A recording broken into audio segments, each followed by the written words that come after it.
בתשובה.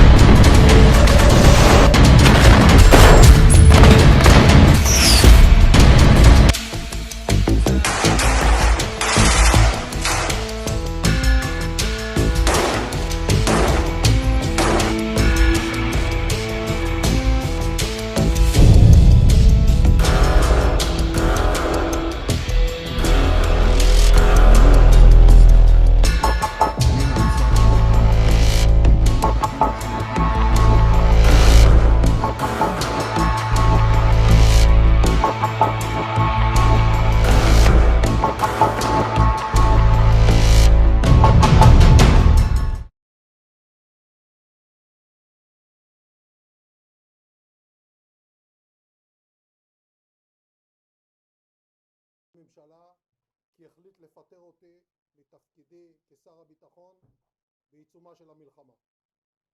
הבהרתי לראש הממשלה. במהלך החודשים האחרונים האמון הזה נסדק. ביני לבין שר הביטחון גלנט התגלו פערים משמעותיים בניהול המערכה, והפערים הללו נולדו בהצהרות, בפעולות שמנוגדות להחלטות הממשלה ולהחלטות הקבינט.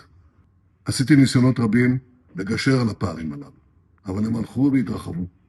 הם הגיעו גם לידיעת הציבור בדרך לא מקובלת, וגרוע מזה, הם הגיעו לידיעת האויב. האויבים שלנו רבו נחת מזה והפיקו מזה הרבה תועלת.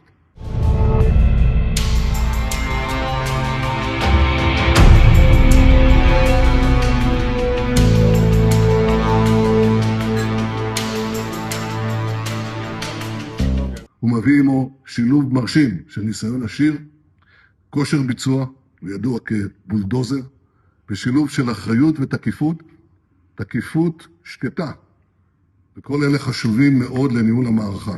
בנוסף, שוחחתי היום עם השר גדעון סער, והצעתי לו להצטרף יחד עם סיעתו לקואליציה, ולמלא את תפקיד שר החוץ.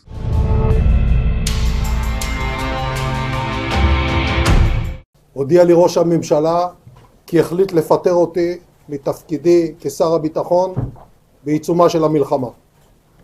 הבהרתי לראש הממשלה כי סדר העדיפות שלי היה ונותר לאורך כל חיי הציבוריים מזה כמעט 50 שנה קבוע וברור.